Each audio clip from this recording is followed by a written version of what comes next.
decided to take a fight with the number one in the world, Gordon Ryan, on pretty short notice. What was the thought process behind that? I really like the whole Cowboy Cerrone attitude to fights, where he was like, you call me on 4 days and I'm out of the country, I'll fly in and I'll just take it. I organise my life in a fashion where I want to do the coolest shit possible, literally, even if it's just for the story. Josh Saunders, 2 times ADCC trials champion, multiple-time national champion, and 3 years, 340 days to black belt. How'd you manage to make that happen? I asked my coach, do you reckon I could do it? He went, yeah, if you think you can do it, why the fuck not? And the whole theme wasn't that I'd like set this unruly expectation that I must complete this task before set date. And I think what people make the mistake in doing is they set these ridiculous, very brittle parameters for their success, and it just doesn't make any sense. So I think the lesson that I've been able to derive from that is, well, the reason I like jiu-jitsu so much is because I feel like a free expression where I'm not really paying attention to the time whatsoever. And it's kind of weird because most people live second by second, minute by minute, and you can't help but think if that's a hindrance rather than a benefit. Yeah, I find it so strange that people are preoccupied with what others will think about them rather than what they will think about themselves. You decided to take a fight with the number one in the world, Gordon Ryan, on pretty short notice.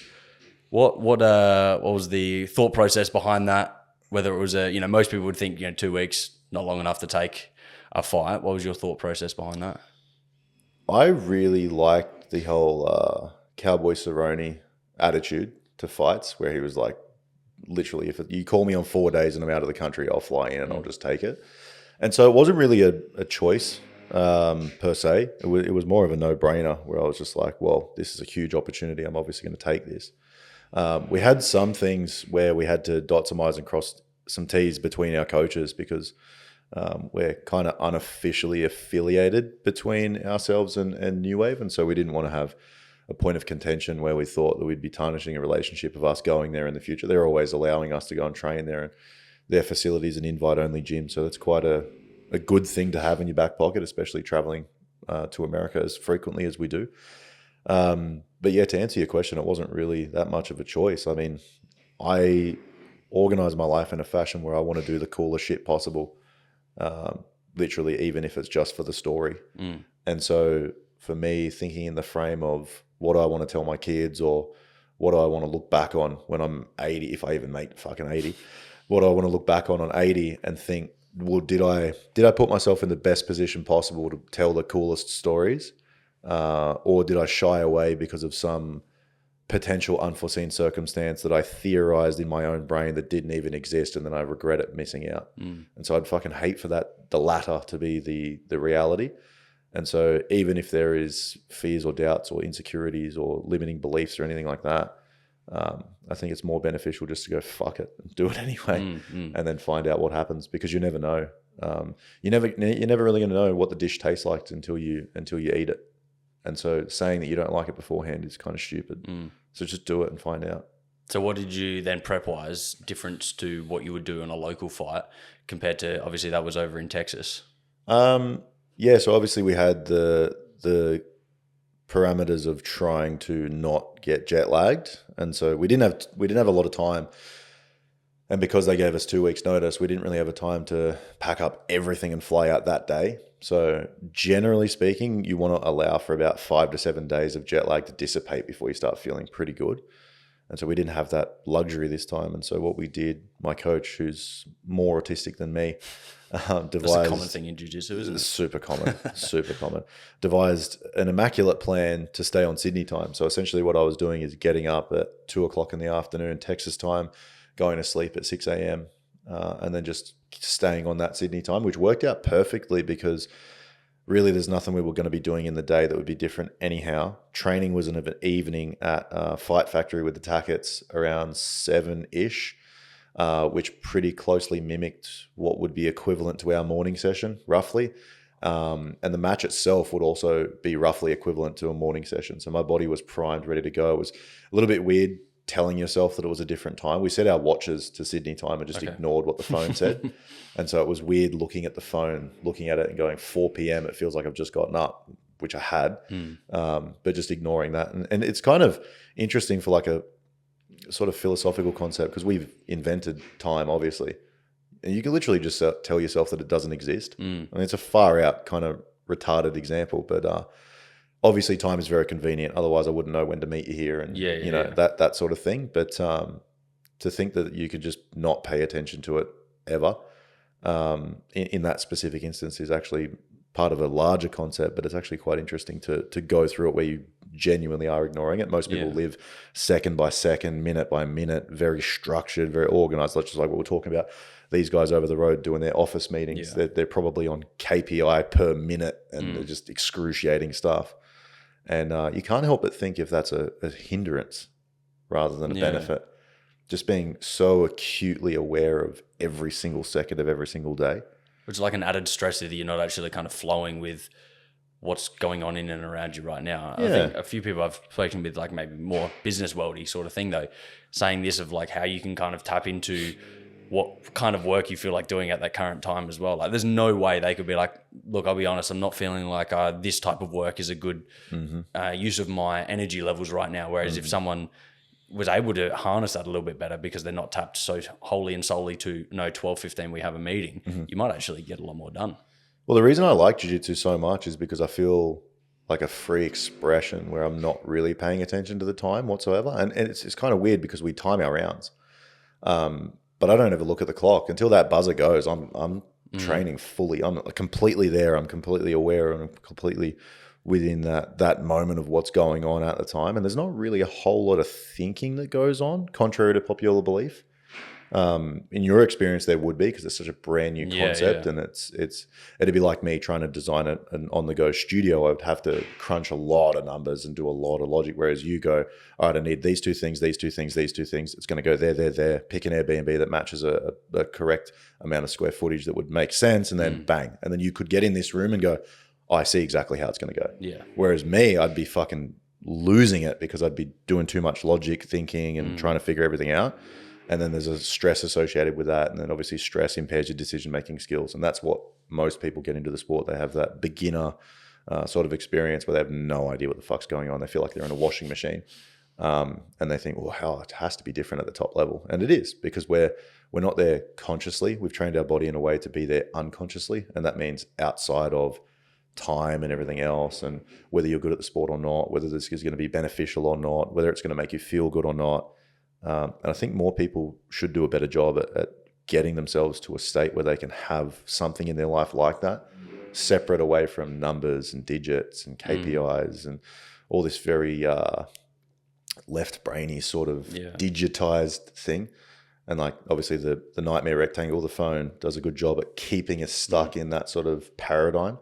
And I'm trying to do a little bit better of a job at that myself. I got a good mate of mine, Oscar, who's a very successful supplement company owner.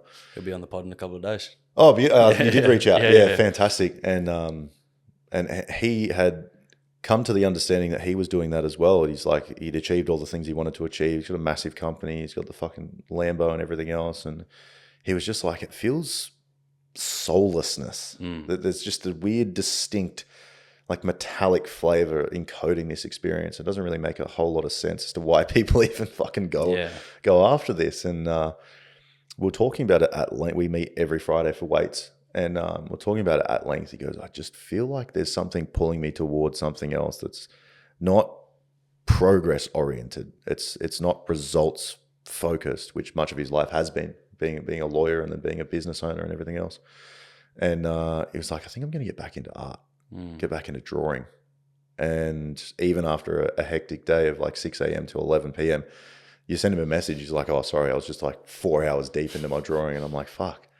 And that has sort of paved the way for me to get back into a little bit more of that. Like I love creative writing. I love philosophy and all those sorts of things. And thinking about the way that things work is really fascinating, but not necessarily like researching and reading what other people think about, just theorizing in your own head and just getting lost in daydreaming. I think a lot of people are missing that. Yeah, you're not just regurgitating a book that you read, which like is to some extent, which is hard to do.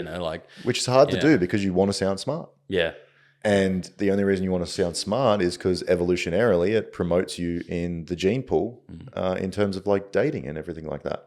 And although we're massively connected in today's day and age, we're not. There was a funny meme the other day, and it was like, text him I do. As if they would be on their phones at the wedding, because we're just so separated from that genuine connection. And I just found that memes are such a good way of conveying deep messages very simply. I think they're really important. I think the overrulers kind of fucked that up and they allowed us to start making memes of shit.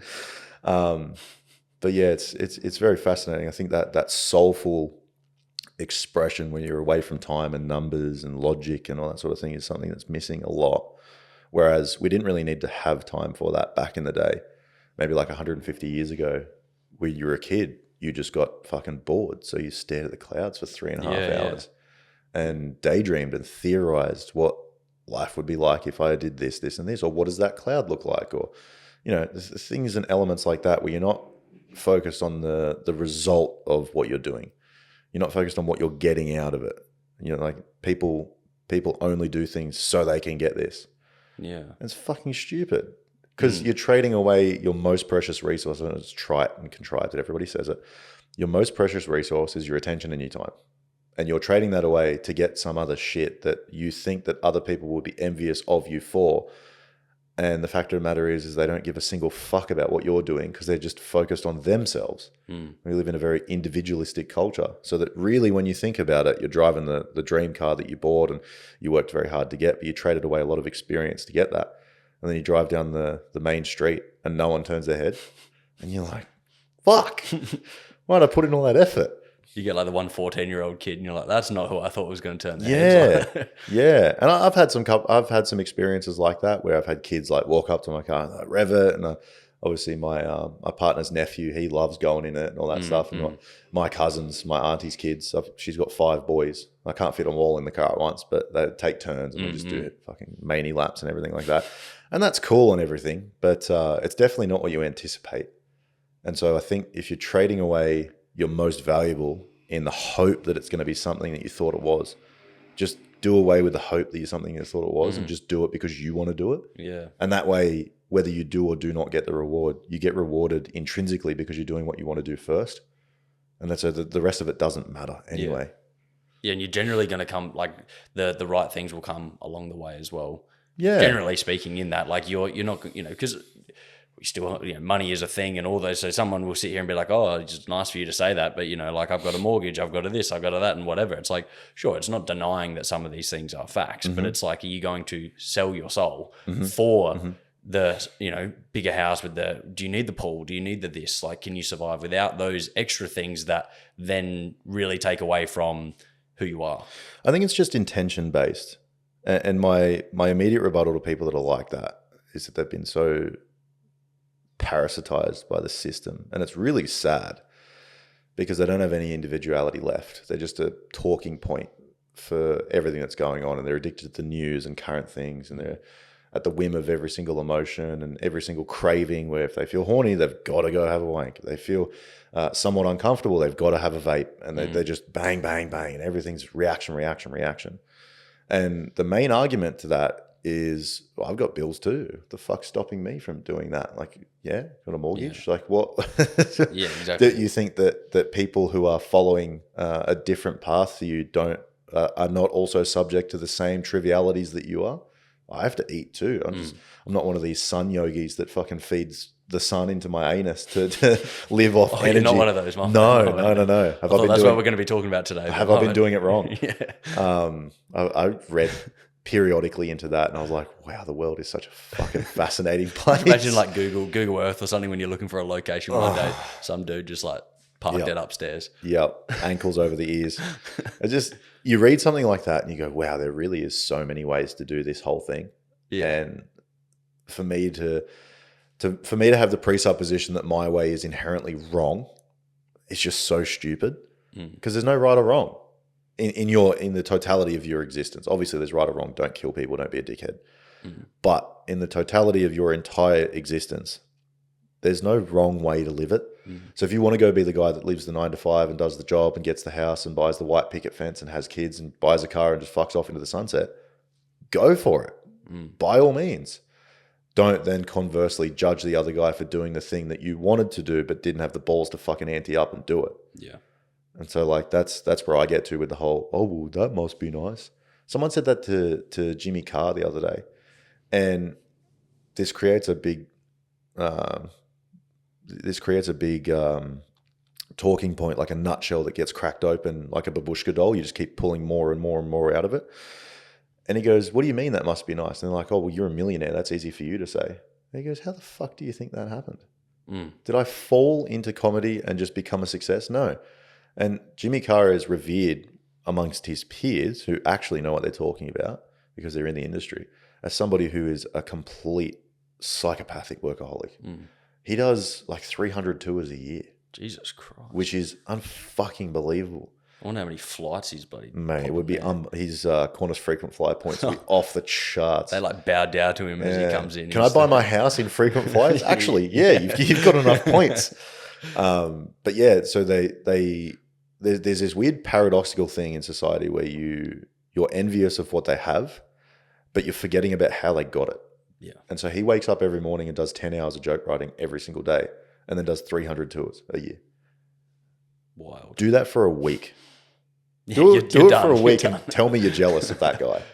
And I tell people about my training schedule, and it's 14 sessions a week, and it's a lot of study. And even students within my group, they ask me, they're like, how the fuck you're always online, you always respond to us, you always answer our questions, and you're a full-time athlete, and you run all these other projects, and you've got a partner, and you've got a family life, and it looks like you're not wanting to kill yourself, so you're enjoying yourself. Good start. They're like, how the fuck are you doing that? And I'm like, I asked for this. Why would I be upset with it? What do you mean? I wanted to be extremely capable and confident and have all these things that I have now because I wanted to work for them, and that's what I asked for. Yeah. And so for me to be any other way around it and to say that, it's hard looking after so many students and it's hard training the hours. Like, why? Doesn't make any fucking sense. And even if it is, it's like, well, you're still going to do it. Yeah, It's exactly. not going to change. Some days you're low on motivation, and I think that would be the absolute gross majority rather than the small minority. Small minority of days you wake up with your dick hard and you're like, I can't wait to get into the tasks of the day.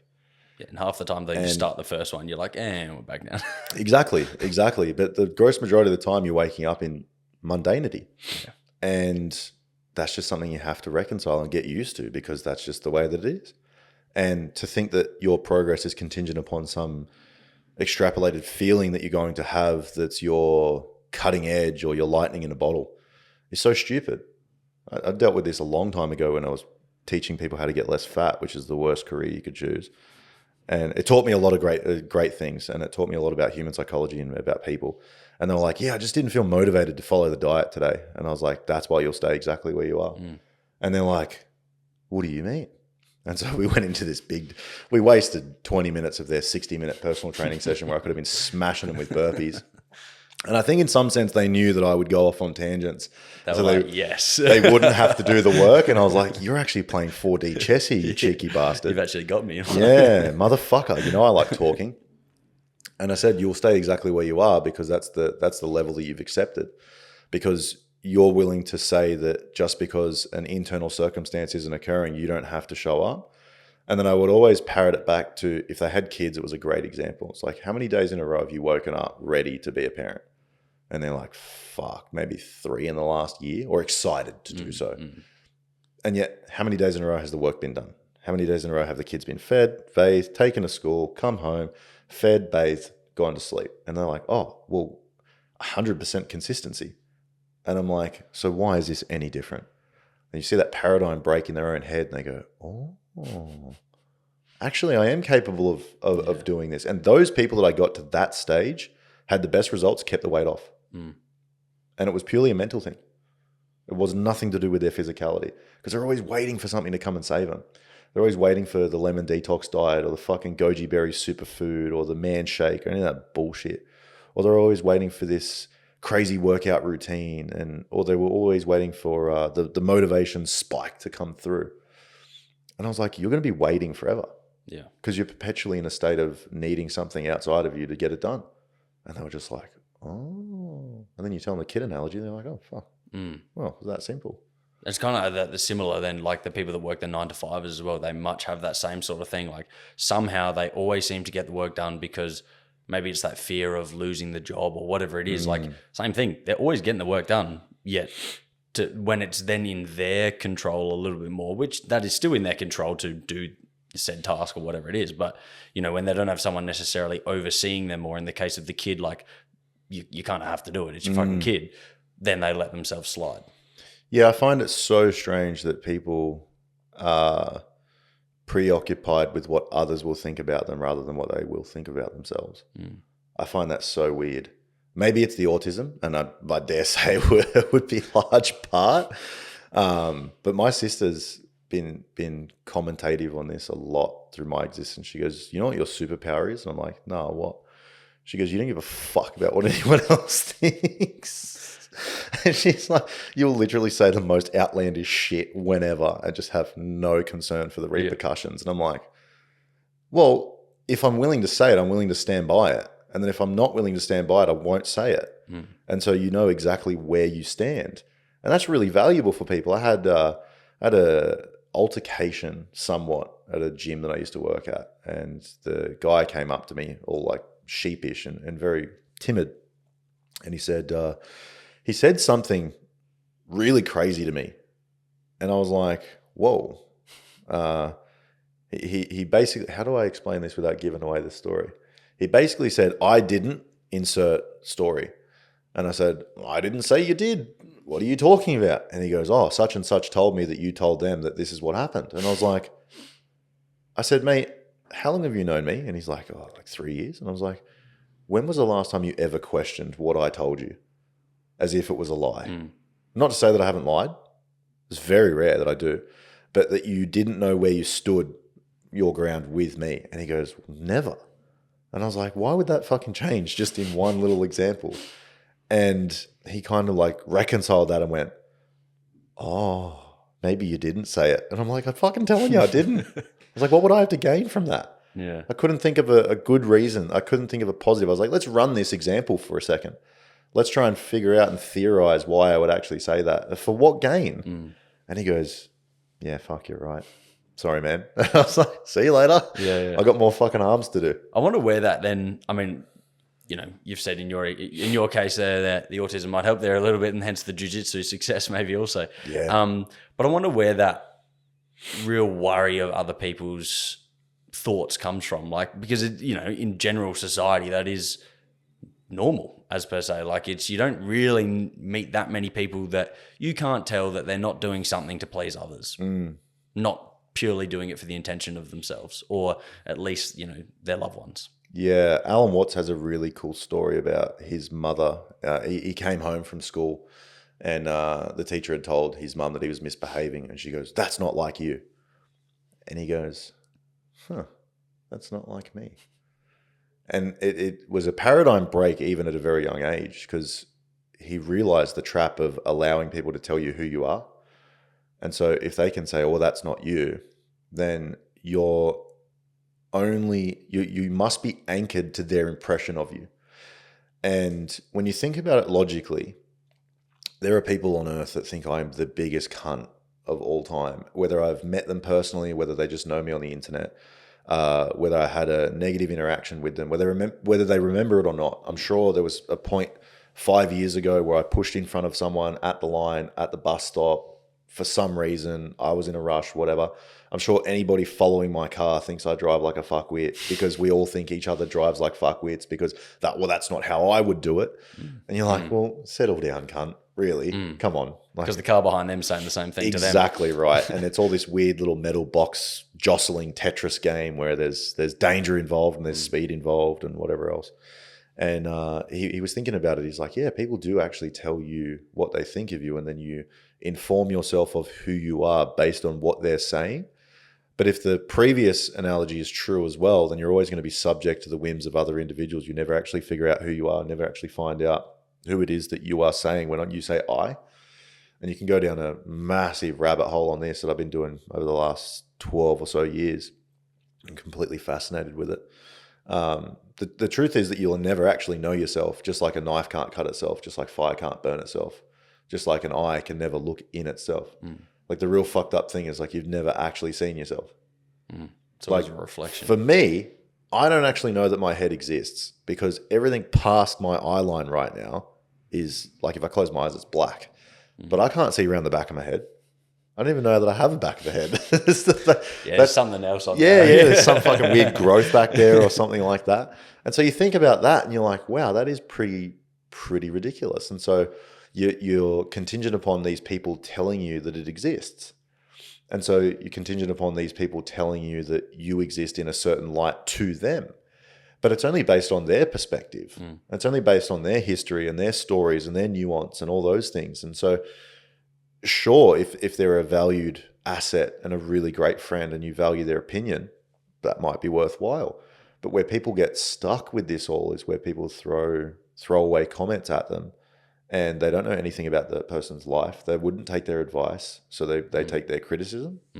That doesn't make any sense. Interesting concept, isn't it? Yeah, exactly. Like you would only be pertaining to the negatives rather than the positives or vice versa. And so I think what people get stuck into the trap of at a very young age is they get told who they are based on behaviors that they've exhibited, but that's not who you are. And because if you don't know who you are, and you can never know exactly who you are, depending on which theosophical things you read, why does that person get to decide? Yeah. And then so if they can't decide and that you can't decide, it's actually a really freeing experience because you don't have to be the dickhead that they're saying that you are, because that's just their opinion. They're allowed to have it. So if they think you're a dickhead, that's fine, but it's much more of a projection of their internal world than it is yours. And so you're like, oh, okay, well, I don't have to get upset by the fact that you're saying that I'm a dickhead, because that's on you. And if you want to think I'm a dickhead, great. By all means, go do it. And social media is this weird echo chamber where all of that is completely just multiplied into it ad infinitum. It's crazy. I'm listening to a Huberman podcast at the moment, and he's talking about if you took away all the names and all the usernames and all the images, it literally would be like talking to a schizophrenic, because the swing between super positive and super negative is so like the disparity between it is so vast. Yeah. And it really is like that. You say one thing and people fucking chew you out for it. You get messages and comments and all this crazy shit. And then you say another thing, they're like, oh yeah, you're the best. But even then on the same post, you'll get that swing in just one post. Like if you hadn't, especially like if you said anything borderline political or something, you're going to get loved and you're going to get sprayed in one comment section. And it's so schizophrenic. And so then you just don't take it seriously, because you're like, I wouldn't negotiate with a schizophrenic. Why would I do it in real life? Why would I do it in digital life? Yeah. And the easiest way to avoid it, just turn the fucking thing off and leave it at home. Yeah, so many people, it's just, I guess someone will be like, it's my job, it's my this. I'm like, sure. But you can also get better at post and just throw it away. So much fun. You don't have to reply to every comment. You don't have to even read them. No, you don't. I recommend you don't. I recommend you don't. I've had really, really heartwarming experiences, and I've also had the vile pits of somebody being so pissed off that I'm doing what they wish they could do if only they tried. And it's very venomous and insidious. And you're like, that doesn't make any sense to me, because why would I hate someone for my actions? What the fuck? What is wrong with you? And then you just giggle at it. You laugh at it. But there is some sense of, my missus is in the beauty industry, and there's a psychological principle that whenever you speak to somebody and you're an empathetic person, which she is, you'll start to take on the energetics of what they're telling you. So if they're in a massive state of stress, you'll actually start to impart that within you. And, I'm not the most empathetic person, but I do have that quality, and taking that on in some sense, whether you like it or not, whether it's infinitesimally small or large, it does happen. And so over the accumulation of maybe 10 or 15 years of those behaviors regarding social media, I can surely imagine there would be a case where you just go crazy. Yeah, for sure.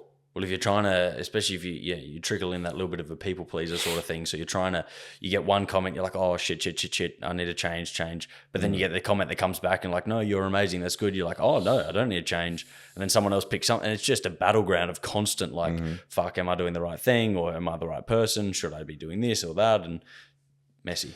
Rick Rubin has a really good point on that. And he says that if you create things for people, eventually you'll become the servant of your audience.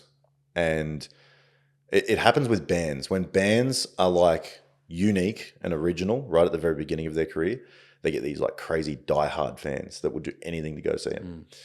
And then they start getting popular, and then the music industry comes in and they go, oh, it'd be nice if you just made songs that were more along this line because it would be more marketable and better for brand image. And then you lose those original fans. And there are some instances where you have to risk losing a couple of people for the betterment. But this would be for the detriment, where you're pertaining to shareholders and stream values and all these sorts of things. And you completely lose that creative edge of what made you in the first place. And in today's modern age, I think it's one of the biggest talking points. I think people pertaining to the other individuals and validation and likes and everything else. And it literally just is a response machine. Huberman was talking about it before. He's like, social media and the iPhone is kind of like a slot machine that just never pays out. True. You're just watching the wheels tick over again and again and again. It's always something new. Some people utilize it correctly. Some people do really well from it, so they get the payout. But that's only the underwhelming minority.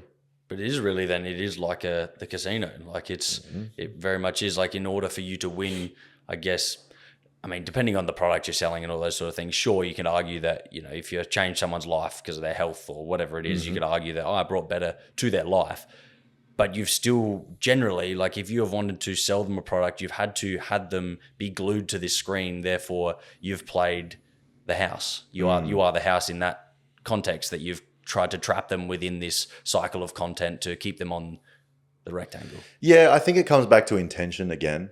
Like the very fine line raises edge between manipulation and persuasion. Yeah. Manipulation is to only get what you want via other people, so using other people. Persuasion is to get them what they want that also benefits you.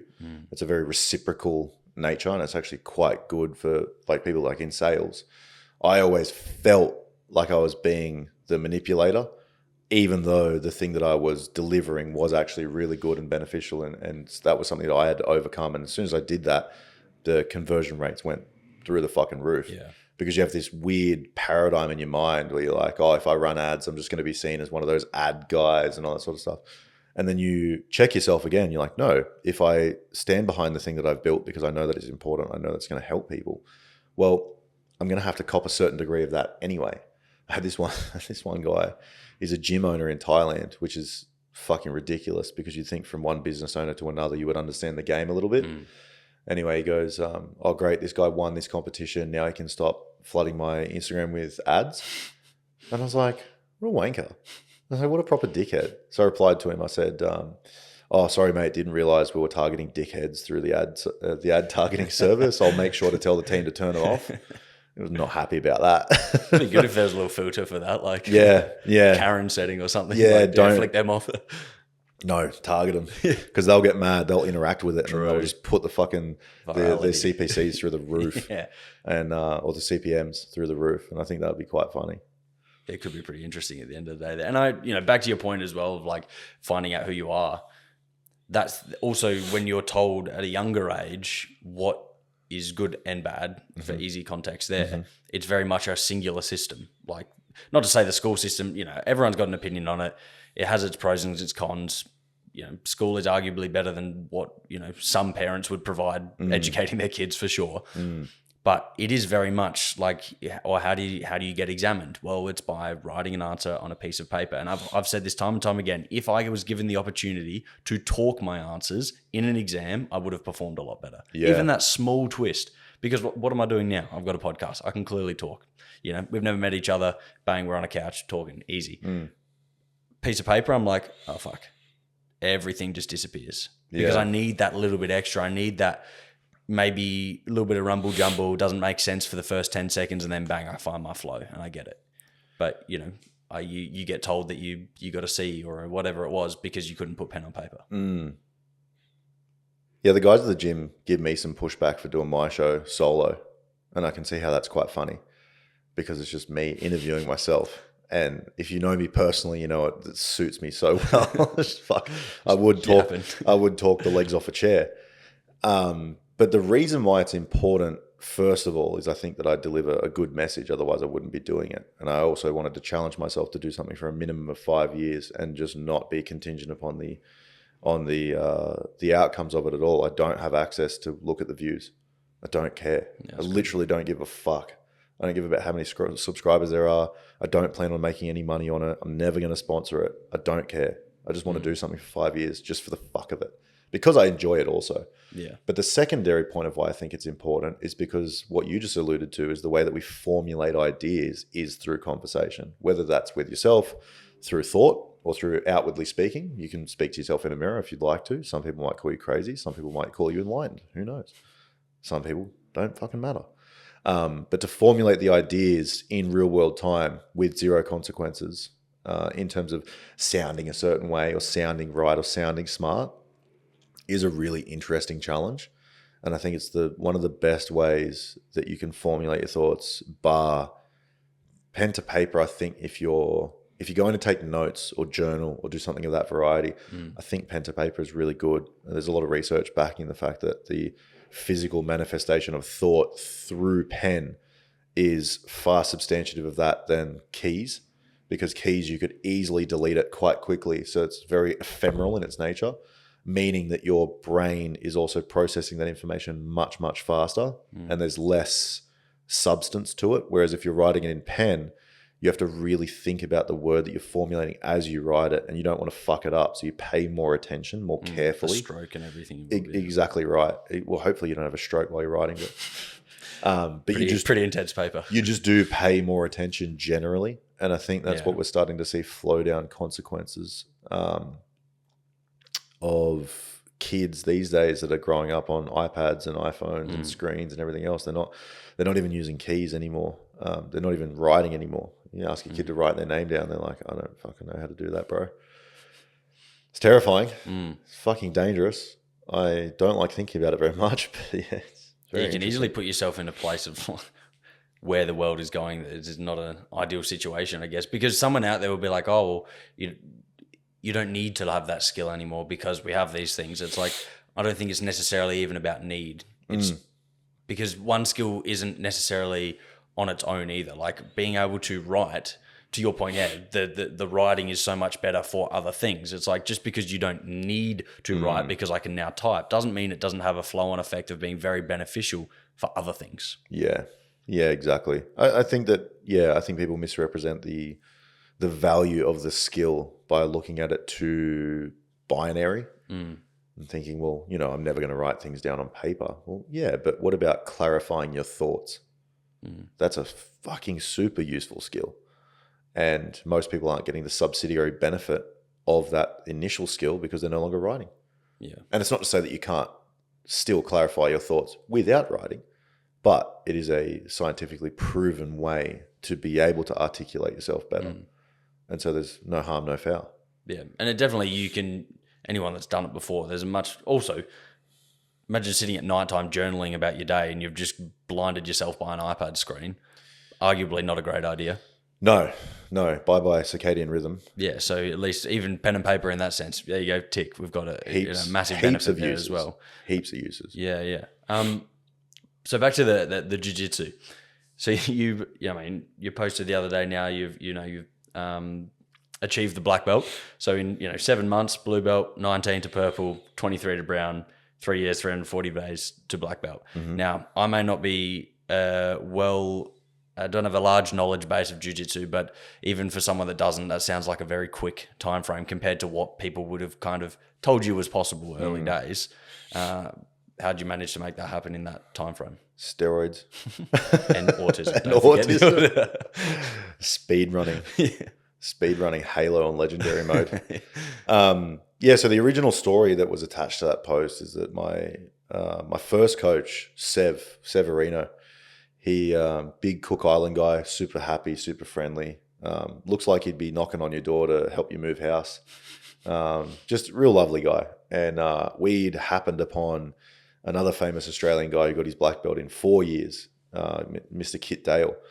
And my best mate and I, Zach, had figured out who that guy was. And we're like, fuck, black belt in 4 years sounds pretty impressive. And I asked my coach about it. I said, how long did it take you to get yours? He goes, about 9. And I was like, so this 4 business, like, that's pretty impressive. He goes, yeah. And I was like, do you reckon I could do it? He's like, he always calls me Mr. Saunders. Always Mr. Saunders. He goes, Mr. Saunders, if you believe it, you can do it. And I was like, oh, that's pretty cool. Like, I'm not really, again, concurrent with the conversation prior. I don't really take other people's opinions all that seriously, but a good nod from an individual like that who was much higher in rank than I was at the time, sure doesn't hurt. Absolutely. No. Had he shit on my dreams at that moment, I don't necessarily know that he would have changed the effect too much, but it could have potentially been a hindrance. And obviously, ifs and nuts, candy and butts, we're not going to fucking know. But it's very interesting to think about it like that. But yeah, so he pretty much went, yeah, if you think you can do it, why the fuck not? And he was instrumental within the first period of white to blue belt. And he actually started sending us to interstate competitions to start to compete. And because there wasn't that much competition at blue belt in Sydney, there was a couple of people that wasn't crazy. And so we went to big national competitions down in Melbourne, and we went to big state titles in Brisbane, and ended up meeting a bunch of guys and doing really well through that. And then that kind of started I guess the hype train, or whatever the fuck you want to call it. I don't pay attention to any of it, so I wouldn't even know. And slowly but surely ended up getting my way into Sydney West Martial Arts, where I train currently in Penrith. And during one of the lockdown sessions that we definitely weren't training through the entire time. No, doesn't sound like it. We were all very safe and stayed 6 feet apart. Easy to do in jiu-jitsu. Very easy. Actually, much better. Don't get submitted nearly as much. Yeah, you know? Yeah, exactly. Shadow wrestling and flow solo drilling. Fucking idiots. And ended up getting a role in with the promoter of the big super fight card show in Australia. It's called Subversion, and I've been on that I'm about to be the main event for the third time. It'll be my 5th appearance in 2 weeks. Yep. So it'll be really cool. In Sydney, is it? In Sydney, the Roundhouse, not too far away from here. And ended up getting a role in with him, and I just took his back and submitted him like 3 or 4 times, and he's a black belt. And he's like 105 kilos or something, so he's not small. Yeah, not tiny boy. And my coach was just watching, like, just for fun, because he knew what I was capable of. He knew what George was capable of. And I just ended up mopping the floor with him. He goes, what the fuck is going on with that? And he goes, why have I never heard of this guy? And the same conversation was when I first went to Sydney West. And Luke was like, why have I never heard of you? I was like, probably because I've been doing the sport for like 6 months. And he's like, what? He's like, you ever done wrestling or judo or fucking karate? And I was like, nah. He's like, what were you doing before this? I was like, lifting weights. He's like, what were you doing before that? I was like, playing rugby. He's like, that makes a little bit more sense. That makes a little bit more sense. And I was like, yeah, I was like this close to making the NRL. I know everybody says that, but I genuinely was this close to making the NRL. Played 20s for 2 seasons and had a pretty good career in New South Wales Cup as well, although short, was quite good. And he was like, oh, that actually makes a lot of sense. And he said to me, another confirmation of belief, which is really cool. He said, if you train here for 12 months, you will win trials in your weight class. And I was like, what's trials? he goes, it's that ADCC thing you're wearing on your shorts, because I was wearing Gordon Ryan shorts at the time. And I was like, oh, interesting. I've watched that. Yeah, I'd like to go there. That'd be cool. And the whole theme throughout the entirety of it wasn't that I'd like set this unruly expectation that I must complete this task before set date or before set time. Kind of all happened naturally and organically and very very free flowing. And I think what people make the mistake in doing is they set these ridiculous, stringent and very brittle parameters for their success, and they end up mentally asphyxiating themselves before they get any momentum. So they say to themselves, in your position, 5 sessions in, they say, well, by 15 sessions in, I'll submit my first blue belt. You're like, good luck, buddy. If that blue belt's worth his chop, you're not fucking submitting him 15 sessions in. And if you do, he's not trying. And if you do, he sucks, or he's not trying, to your point. And so then you play the game with that, where you're like, was he trying? Was he not trying? Does he suck? Does he not suck? It's just endless Chinese finger trapping, where the harder you think, the more you get stuck. And it just doesn't make any sense. So I think the lesson that I've been able to derive from that is have a lot of grit and determination and focus on just doing your absolute best while it's right there in front of you, and then let everything else be what it will be. And then you'd be surprised at how quickly you can go through ranks or how much success you can have in competition. Because if I had told you, if you told me, if you went back in the future, in the past 5 years and said that I would be where I am currently with the stats and the whatever else, I'd be like, you're fucking taking the piss, cunt. Because still, I've only been training this month. In a couple of weeks, I'll have ticked over 4 years. And so if you went back 5 years ago, hadn't started the sport, hadn't really heard much about it aside from Joe Rogan podcasts, and I was 1 year into retirement from footy, just lifting weights, being a PT. And so for me to not have ever heard of the sport really, not have ever had an inclination to try it, think about this as well in terms of rigidity. Had I said to my mate, Zach, I don't want to come do karate in the garage, I'm going to focus on lifting weights, I never would have had this fucking amazing run, this amazing experience, travel all around the world and fought the best in the world. And like, especially now going back to my second ADCC in August, there's not a lot of people that can lay claim to the stuff that I've done in such a short period. And I don't really give much credence to the narrative that I'm like some fucking genetic hyper elite super specimen. Because my brother has the same genetics as I do, and he's not nearly as well accomplished in competitive sport. He's good at his own shit by his own rights, but he didn't really have the mental aptitude to really have the grit and the determination necessary to charge through walls. And so I think even with, long arms are really good for jiu-jitsu. Like I have the same reach as John Jones. Like, yes, it's very beneficial. I'm also retardedly strong and more autistic than most to be able to on-take information in a weird sport that really doesn't mean fuck all to anyone else that does it, that doesn't do it, and completely destroy every other area of your life in the process. It's kind of like the butterfly coming out of the caterpillar going into the cocoon. You just insulate yourself and get really good. And then you eventually come out, you're the butterfly, but fuck, there's some grim years in there. Yeah. Loads of hell in that. Yeah. So I'm glad it didn't take me 10 years because fucking hell, would have been a tough ride. But I'm not very outcome focused anyhow. And I think that's what has made me successful, in my own right, in relativity to other individuals that are in the similar boat that I am. And I think that's when studying a lot of high-performing athletes, and that's why I called it the high-performance unit, is because I wanted to embody a lot of that, a lot of those principles and those lessons from other individuals that could help me coach other people to do the same thing. I was listening to a Kobe Bryant thing the other day, and he said, when I try and make the shot, that's when I do my worst. So I don't try and make the shot, I just shoot it. If it makes it, sweet. If it doesn't, no problem. And akin to that, Roger Federer said, you would think that one of the best tennis players of all time would have an extremely high statistic on points won per game. 51% of points he won per game. It's pretty wild. That's nuts, it. Yeah.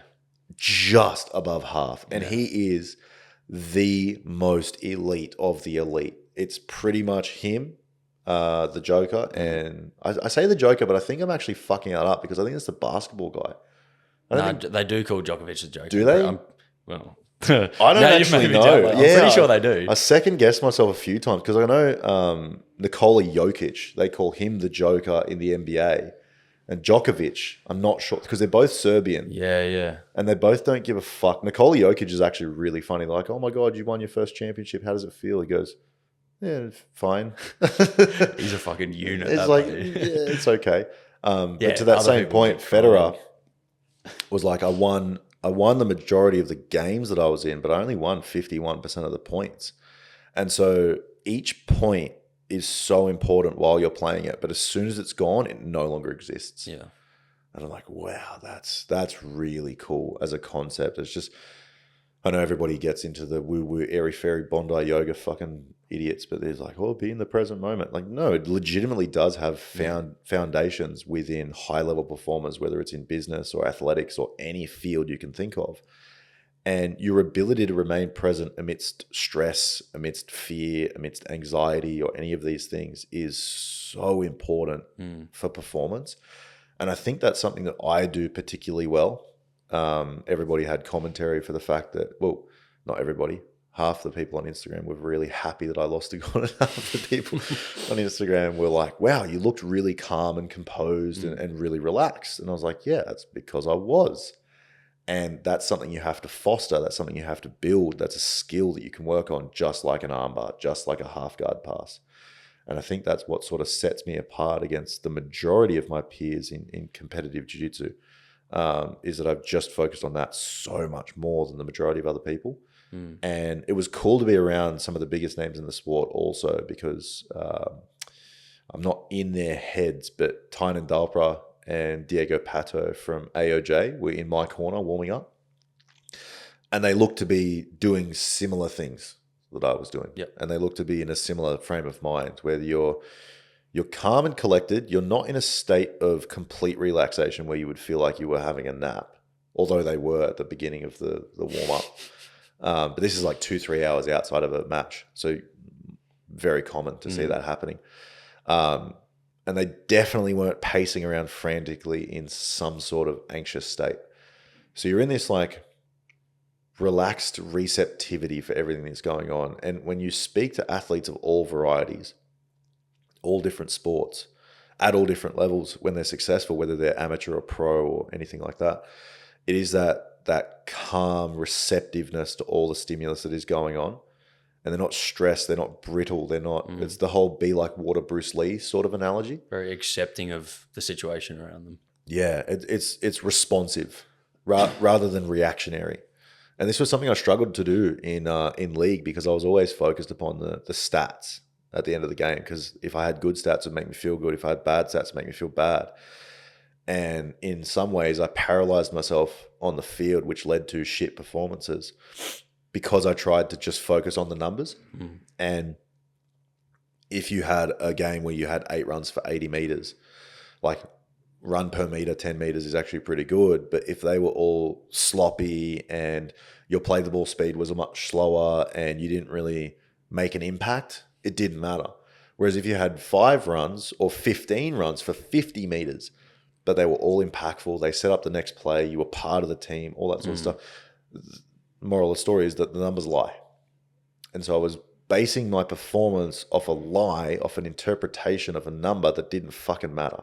Once again, someone else's measure of whether your performance is exactly. good enough. And it was my own in the future, which was the worst part about it, because I couldn't escape it. Because you adopted what you thought was... I couldn't ignore it. You know, that was the primary issue, is I couldn't ignore it, because it was always waiting for me afterwards, because it wasn't based on somebody else's opinion, it was based on my opinion.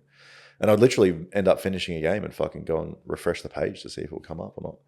I was fucked. It was such a shit way to play. And it completely takes you outside of that present moment. Conversely, some of the best players that I ever played with, like Angus Crichton or Cam Murray or any of those guys, couldn't give less of a fuck about what the app said. They were there and in the moment of the time of the game. And that's why they had more success, because they were more fluid and more pliable in their reactivity to what was actually happening right there and then, which means they could make better decisions faster and they could be there. There's these players in the game where they're just around the ball whenever something good's happening. They're just always there. That was those guys. Yeah. And I think your ability to take yourself out of the moment, I think your ability to recognize that you made a mistake and then that's now the past and it doesn't exist anymore, gone, chop that off, delete it from your head. I think the people that get really frustrated and really angry at themselves that they make a mistake, that costs energy, whether you like it or not. And so now you're stuck within that paradigm of having to make up for it or having to overcompensate for the fact that you made a mistake. It's all very dangerous while you have to be fully presently aware in the game at the time. And to go back to Kobe's thing, his mindset coach, I'm reading his book at the moment. His mindset coach was like, don't try and score, just try and shoot. And he was like, wow, that's really profound. He goes, what happened when you stopped doing that? He goes, I went from 30 a game to 50. Yeah. Just like that. Just like that. And I'm like, wow, that's actually really impressive. But the larger point out of that is just take away the expectation. Take away the, it must be this way. Yeah. Because then you're going to be stringent and you're going to be brittle, and brittle things snap. That when the hurricane comes around, the old brittle tree gets taken with it. But the fresh grass, the pliable grass that moves within the wind, has an ability to stay untouched. And so it's like, it goes back again, Bruce Lee, to the be like water, take the object that you're in, become the container. It's actually really, really interesting as a point if you go deep into it. Yeah, and I think that's what you're saying, like with jiu-jitsu, doing that, like, and from the weights transition as well, especially. Like, I've noticed this massively. One, because I've started doing jiu-jitsu and kind of like, I don't want to be a pro or anything like that. Like, I'm just doing it because it's good cardio. It's probably a good skill to have, and seems fun. Yeah, exactly. It is. And so that transition from versus my weight sessions, where I'm like, oh, I've lifted this weight before. I know how much the weight is. I've done that many reps before, and you go in there and you just do. And you react, and the subconscious takes over a little bit more. And like I said, I've only done like 5 sessions or whatever. But then you like surprise yourself. Even with that, you're like, hang on, that was in like the first session, and that we did in like the teaching for the first hour. And I've just already kind of subconsciously just tried to slip my elbow in there, which I was like, I wouldn't have thought of doing that on day one. So it's starting to, you reflect then after, and you go, oh, I am starting to pick up some subconscious to this, and that's quite refreshing as well. Yeah, I think a concept that I'm playing with at the moment is attentive unconscious through saturation. So you're basically just putting as much stimulus in the machine as possible, and then letting your unconscious become attentive and organize it in a correct fashion. And I do the same thing. I have this pretty innate ability from what I've perceived from other people, and I've asked other people, can they do this? I say, can you watch a tape or an instructional or a video or some training footage or a match 20 minutes before the session and then implement those moves in the session? And they're like, no, what kind of fucking magic bullshit is that? And I've done it so many times it could not be seen as coincidence or accident or anything like that. And even the stuff that I picked up from the Gordon match, I've pretty much been running on repeat on the poor guys in my gym that are forced to train with me. But I think the only reason I'm able to do that is because you have an intention to set that this will be used at a later date. So therefore you categorize it as important, and you focus on it enough that you like saturate your mind within it, and then you just let it go. Yeah. You send it off. You send it off to filing downstairs in office building 3, and then it gets recalled whenever you need it. Just like all your base instinct programming when a gunshot goes off. Most people in Australia at least haven't been in that scenario, that situation. But when you hear gunshots, you get the fuck down immediately, or you start running, or you go into a frantic frenzy with fight. You don't just keep eating your bacon and eggs and Exactly. Whereas those guys that have been through war and all these other associated things, they would hear it and then they would react. They wouldn't react in anxiety, but they would react in a systemized and logical fashion. But it would be fast. It would be quick. It would be organized. And so I think that's a similar concept to what I'm getting at with leaving it to the unconscious. You won't be able to think about those things. Like if gunshots come at you, you're not thinking, oh, well, how do I get 500 meters away from here so I'm outside the line of gunfoot and blah, blah, blah, gunfire, and where's their line of sight? What window would be that? Even the trained professional, the Navy SEAL, wouldn't be doing that. It would all be automatic. And they've got that. There's a book called Stealing Fire. I forget who it's by. I think it's James Coulter or something of that variety. I read it like 5 years ago. And they talk about the interesting phenomenon within the Navy SEALs of them being able to communicate unconsciously. Based on all their training, they can go through doors and rooms and clear out rooms without even saying a word. And they know that this guy does this job, this guy does this job, and it's all this movement. It's the same phenomenon as to why birds can move in a flock together, seemingly without communication, but they do have it. And so it's a similar thing when your body starts to make sense of things that you don't consciously understand.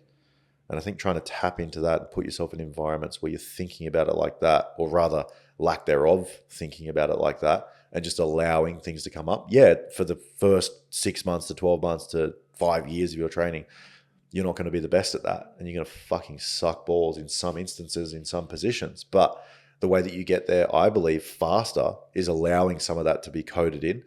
You're not trying to outthink your opponent. You're out training them in the training room by putting a lot of thought into it. But then in the rounds, it's allowing that to be expressed through you rather than from you. And so that's a unique thing that I haven't heard many people talk about all that much. Yeah, I think, and that shows where, like, the common theme here is most of the success and the things you're discussing here are all mindset shifts as well. Like, it's that then unlocks your potential to use your big, strong body as well. But if you get caught up within your own self, like, it's, you know, that's something that everyone will always remind you when you're early days. Jiu-jitsu, one of the guys, the PTs at the gym I work at, he's Brazilian, and he's like, oh, watch out for the little guys. You know, like, it is that common theme of, like, it just because, you know, you could deadlift X doesn't mean they still won't drop you on your face. Like, Exactly. So if you just try and be in your body, like, you try and be thinking too much about it, you're just going to try and bench press them off of you and do all these things, and you get tired, and then they'll just wait you out and bang, see you later. Well, you can't react fast enough. Like, there's no way that the human body can react to all that stimuli, or the conscious mind rather, can react to all that stimuli going through all at once. Like, try and do multiple math equations while also freezing. Yeah. It's so fucking difficult. It's very, very difficult. And our conscious mind is limited in its capacity. That whole, we only use like 3% of our brain or 4% of our brain when we're waking and awake. That's that theory, essentially. And then the unconscious is growing your skin cells and beating your heart and digesting all the food and processing all of the metabolic processes that are going on right now. Yeah. If you tried to think about that, even think, like, get yourself into the room that's the quietest room on earth. I think you can only last, I think it's 30 minutes you can last in there before you go crazy, because all you could hear is duh-duh, duh-duh, duh-duh. It's just your heartbeat going through, and you can feel like your blood pumping. And then you become conscious of it, and you're like, oh, no. And think about it, like, when you become conscious of your breathing, and then you forget that you could do it unconsciously. So now you're like anchored toward it. Always when I lay down at night, you always you go, and you're like, oh, I'm breathing pretty loud. Oh, I'm breathing through my mouth. Oh shit, got to go through my nose. Or breathe a bit shallower. And then you're like, well, now I'm just not fucking sleeping. Excellent. Exactly. Cool. Exactly. So there's no way that your conscious mind could ever take over the role of all the unconscious processes. And that also is inclusive of all of the data that you've ever taken in your entire life. And it depends on what theories you read into. There's this theory called the Akashic Records, where all things are stored based on all consciousness being one thing, one whole existence that we're all tapping into or a part of or exist within. Even in terms of like epigenetic layering on top of your DNA, that all your ancestral genes actually exist within you. Because that's the DNA that's been passed through all the individuals of your bloodline. And so you have the same, it's like the phenomenon of how, I forget which animal it is, like, how do horses know how to run when they're born? Like, straight away out of the womb, they know how to run. They don't need to be taught. They don't need a lesson in how to do it. They don't need a course on how to do it. Like, how do we know how to do certain things? Like, we know how to squeeze our hand from like very day one. It's like, okay, where does that come from? Where is that intrinsic sort of information coming from? And I think the closer you can get towards removing the conscious mind and the analytical mind, and the I think it's the left brain, the left brain systems, the more you can just allow, going back to the start of the conversation, actually finding the things where it takes time and KPIs and numbers and digits away, not trying to think of, thinking of mechanical leverage in a jiu-jitsu term is very important to understand while you're learning the move.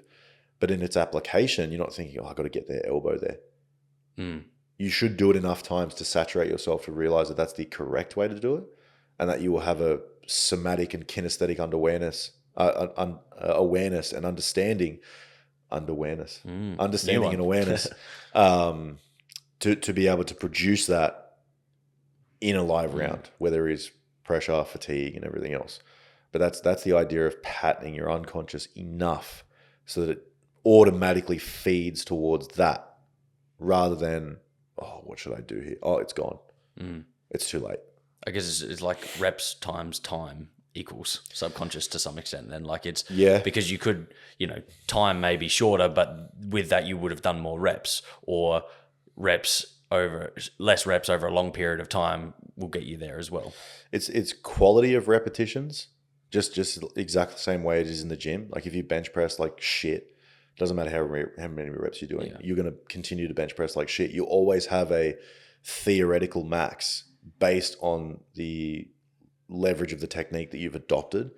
And so if you bench with your shoulders shrugged up really high, no thoracic extension whatsoever, you're going to have a theoretical max that is much lower than if you did it correctly, just based on mechanical leverage and how your body operates and works.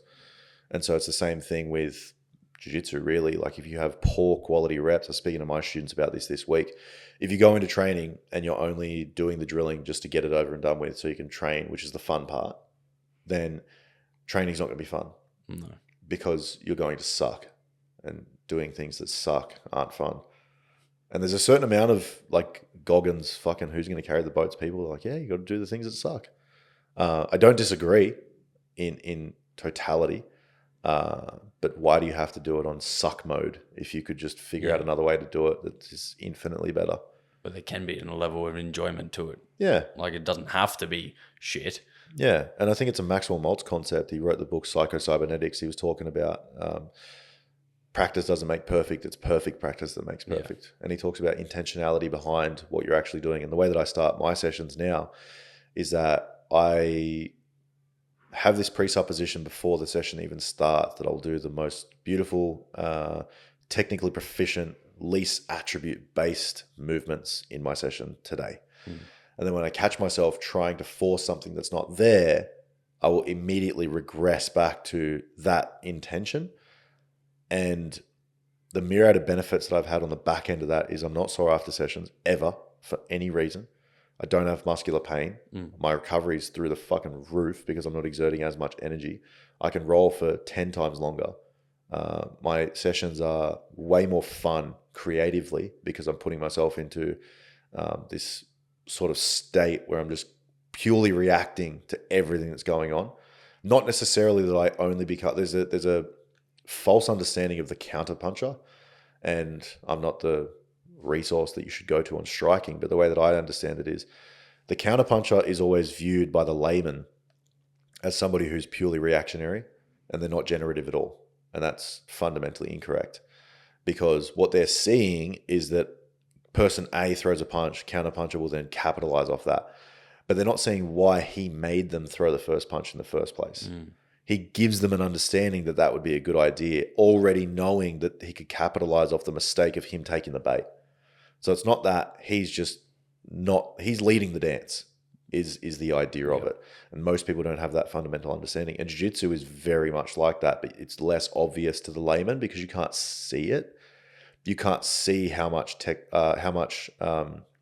speed or strength or anything like that I'm putting into a specific move. Yeah. You can only see the outside of it. Whereas a jab is very easy to see whether they intended to hit them or not, because they're kind of just like bopping it out there. Or whether they wanted them to go a certain way to then exactly. It's much easier to see, at least from my perspective. Whereas jiu-jitsu, it's hard to see how much, like in the Gordon match, when I tied up with him and punched an underhook, I was like, he's going to fucking go to my legs. I could feel that he wasn't there. And from the outside perspective looking in, there's no way you could judge that. So you would have been think that, whoever's watching would have gone, oh, that's a good, you may have... You have the advantage. The advantage here. Yeah. But Gordon in his head, he's going, gotcha. Yeah, thanks, dickhead. You just gave me an entry. Yeah. And I said to him after the match, I was like, you fucking robbed me of the wrestling, you bastard. He goes, yeah, sorry about that. I'm sick. There's not much you can do about it. But once again, like that's his, experience as well. Like it's knowing to play like he's a step ahead at all times. And so you take that because you think that's the best thing to do, but then he's wanted you to take that. Yeah, exactly. It's just, you've taken his bait. The alarm bells went off immediately. There was a red flag and I was like, what the fuck's going on here? This is not normal. Yeah. And I reacted just quickly enough to get my first leg out. Then he just picked up the second leg. I was like, this cunt. Motherfucker.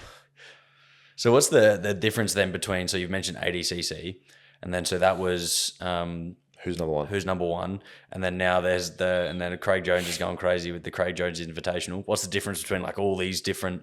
Is ADCC kind of seen as the worlds? Is that like pretty much? Yeah, pretty much. They're like the premier competition. They've got the most history. They've got the longest running competition. Yeah.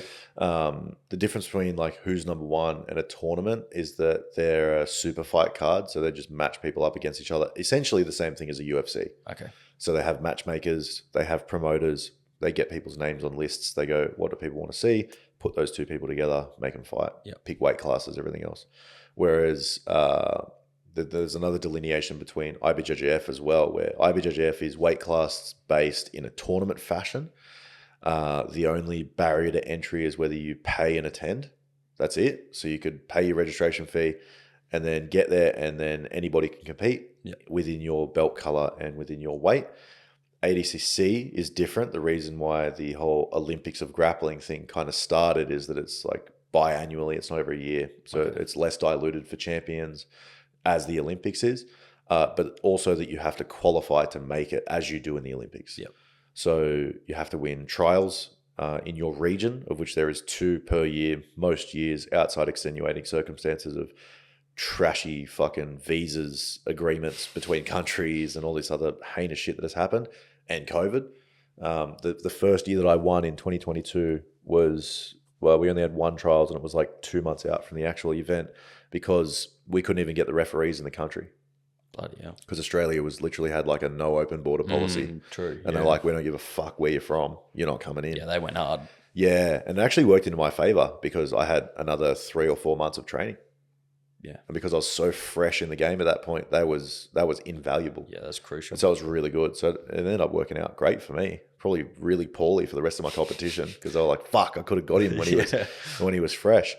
So the IBJJF, you rock up, pay your fees, and you're good to go.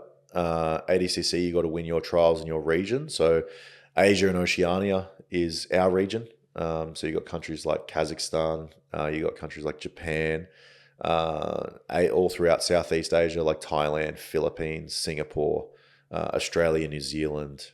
I'm sure I'm missing a bunch of them in there. Philippines.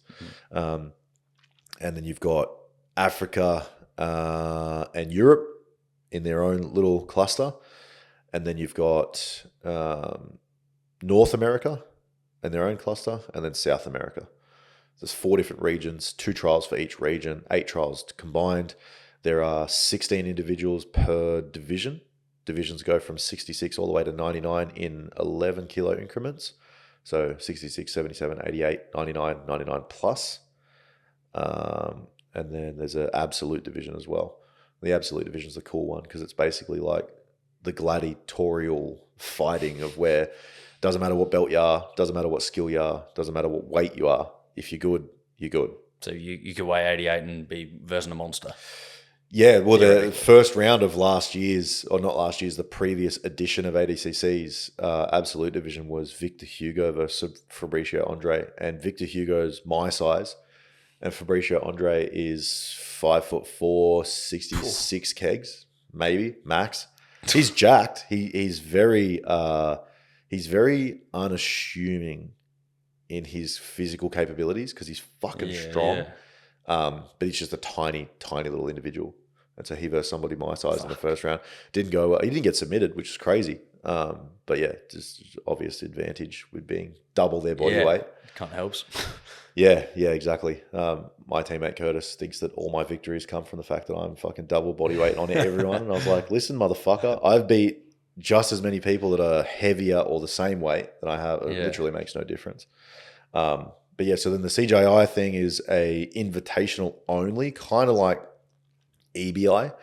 EBI is essentially what you would call the culmination or the love child of tournament and super fight, because they self-select and invite people to do a tournament, which essentially is the same thing that's going on with CJI. And so you're getting invitees based on some level of criteria to be involved in a tournament, which is cool. Obviously, it leaves out people who could otherwise qualify or something like that, but you're basically leaving the rubbish out. Yeah, you're just taking the top. Yeah, pretty much, which makes it exciting. It's going to be it's going to be a cool thing to watch. I've obviously sided. It's crazy to even say sided with. I'm obviously doing ADCC because I didn't know the whole CJI thing existed until I'd already said that I was going to ADCC. So based on not being a dickhead and not fucking flip-flopping on your word of what you said you were going to do, I personally would perceive myself in a lower light if I just flip-flopped. And it's the same in business. If I say I'm going to do something, I'm going to fucking do it. It's a bit different if you hadn't already said, I'll do this, then you might be like, exactly. oh, way up, Had it happened money, in different whatever. circumstances, I would have considered it more probably. Like I got invited. Yep. And I said no. I said, look, man, I'm doing the ADCC tournament because I said I was going to do it beforehand. I'd already committed to it, and this is not a new thing for me. I told a story on my podcast probably like 6 months ago, maybe. I followed a couple of mates of mine to an under 9s footy team where I got told I'd be in Div 1, and that was a huge reason for me going there. Because Div 1, you get better looks at rep teams and it puts you in better tournaments and you against better competition. It's great for your development, especially at a young age. And the coach's son got put in before me, and it was like big dramas. Standard. Big 9-year-old dramas. You think it was so important back then, you realise that it just literally wasn't. But anyway, got put in the Div 2 team. The complete outcome out of my control. Couldn't do anything about it. And all my friends who I'd followed over to play in the Div 1 team basically got the same outcome. And so they were like, fuck this, we're leaving. We'll go start our own team and we'll go to another team. And my old man asked me, he goes, look, I don't care what you do what you want to do. Whether you want to go with this other team with all your friends or you want to stay here, literally doesn't bother me. And he brought this up to me probably like 2 years ago. He's like, one of the most impressive moments that like out of all my years, I'm like, oh, thanks, Dad. Fucking all my other achievements. I was 9. Yeah. All my other achievements don't mean shit, which is fair enough. But it is important. I'm not a dad yet, but I think about this in terms of like character development. I would much rather give a fuck about the character of my kid than the achievements or the accolades that they would ever attract. And I think that is much more important. I would rather then make a decision that would enhance their character than belittle their character, even if they were to become 100 millionaire or whatever. I think that's much more important. And so the decision came where he was asking me, he's like, what do you want to do? I said, no, I said, I'm going to play in the team. So I'm going to play in the team. And we got fucking smoked, like game after game, and got fucking bashed. And it was a shit season. And I was like, well, I made my decision. I'm fucking playing for this team. There's nothing I can do about that. And all I can do is focus on me getting better. And then that was all that they wrote. So I take that more seriously than I do any perceived accolade or prize or anything like that. And so that's basically where my decision lied, where I was like, no, I'm going to do the thing that I said I was going to do. And it literally is as simple as that. A lot of people want to contest the argument. They're like, oh, well, you should go for the $1 million. And I'm like, yeah, that'd be great. I'm not going to say that. I'm not going to say no to a fucking $1 million. It's fantastic. But it's also what people aren't considering is there are only 2 people walking away with that, one from each division. And so I think maybe they're over glamorizing it in some sense. So what is it that could, like, he's trying to, so 10,000 and like $1 or something like that. Very cheeky. For everyone. Yeah, very cheeky. To say that it's more than the winner of ADCC. Yeah, so historically ADCC has paid $10,000 for each division winner. They've been doing it since 1998. And that has been put into contention from Craig getting pretty loud about it on social media in terms of like athlete pay and some stuff like that. And the thing that I agree with him on is that I think we should be subject to understanding what we bring in terms of subscriber revenue or in terms of eyeballs. I think that's a really good point. And I think most sports aren't organized like that. The shareholder value per se gets held very close to the table. The cards get held close to the chest. And for good reason. They obviously don't want to be too outlandish and brash with their figures. Yeah. Because that could cause a lot of contention, and maybe that's why they don't do it. And I'm not a promoter, so I don't run a show, so I don't really know the inner sanctum of how it all works. And until I've run a successful show, I don't have authority to really have an opinion. I do think it's a very important thing that you know how much you bring through, so that you can bring that to the negotiation table and just be like, well, I think that based on these numbers, I think I deserve this. Yeah. Simple. Pretty fucking fair, actually. Like, I get 3 times the views as everyone else here. Should I get a little bit extra for that? Yeah. Why am I getting the same pay as everybody else? And And this goes down such a fucking huge rabbit hole of like socialist, communist ideology, and everybody should be paid fair share because they exist and they breathe, and fuck off. Good on you. Oh, man. It's the whole like salary versus commission based thing. And if you pay people by commissions, generally they're going to put in more work because the people who want to put in more work will be rewarded, but you self-select and dwindle the pool of people who would be willing to take on that opportunity because most people aren't willing to put their balls where their money is. And I am much more along the lines of somebody who is on the former side of that conversation rather than the latter. Obviously, I'm unemployable because I refuse to work for somebody, and that comes with a lot of associated risks, but it comes with a lot of associated benefits also. Some people can't stomach that. Yeah. Some people can't stomach the instability. I really fucking like it because I'm like, oh, how much work can I put in? How much results can I get from that?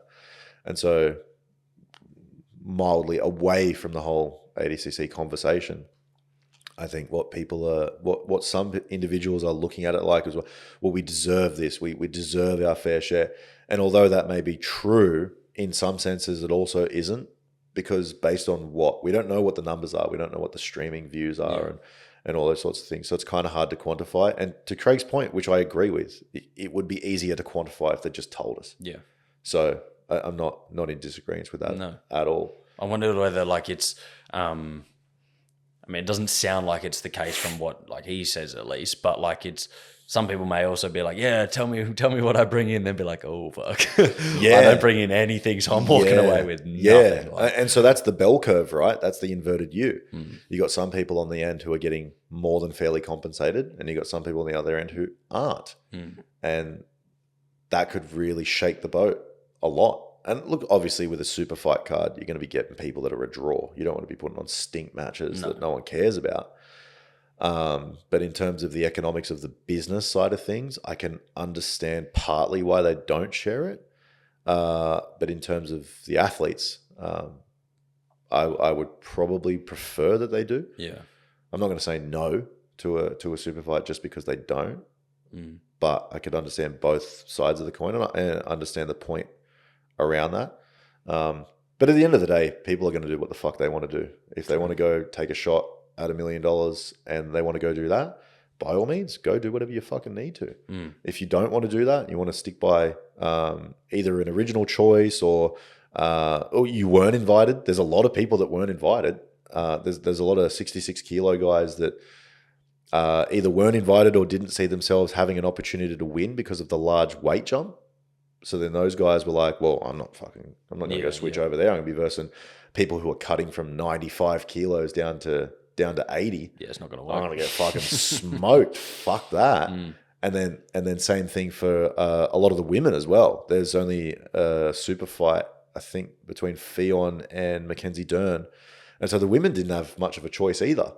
Then they're kind of like, all right, well, it would be nice, but there's no women's division, so we can't go and do anything. And so, yeah, it's an interesting and developing situation. I chose my reason because of my reasons. And that's basically all I can ask for. I could sit here and say, you're an idiot for doing this or you're an idiot for doing this, but opinions are like arseholes. Everyone's got one. Hopefully. Hopefully. And I guess like it's, and like you said, it's a developing idea. Like it could continue to improve, or it could just go shit and not work. But regardless, the benefit is if ADCCs are only every second year, well, then, and he keeps it annually. Well, that's a big benefit. People have a big competition that they can make some money. By the sounds of it, like a lot of people don't seem to be wholly and solely money focused in the sport. But I mean, like we said, money makes the world go round. Still, you got to eat food. You got to do those things. So sure, you're not going to say no to $1 million if it's of course. And also within that, there's a lot of people in every faction of life. I've used this point a couple of times. There's a guy who's won more NBA titles than Michael Jordan and LeBron James, not combined. I think his name's Robert Horry. He's been on some fucking stacked championship teams. And just found himself in the right place at the right time, played his role, was a part of the team, did great. I think he has 8 or 9 rings. It's very impressive. Not a single fucking person knows who he is. No. And so the argument is, if Michael Jordan is a billionaire and he has 6 rings, why is old mate not? And he has more accolades and more accomplishments. And obviously the argument is that he didn't play as well. He wasn't as polarizing. He wasn't as charismatic. There wasn't as much drama or anything like that. But based purely off being involved in the game of basketball and winning a title, much more successful than Michael Jordan. Yeah. Much more successful. And I don't think he went 9-0. I'd have to look up his stats and someone can fucking fact check me later. But very impressive title streak run. And so the argument is like, well, why wasn't he, I guess, fairly compensated? Yeah. But what's fair?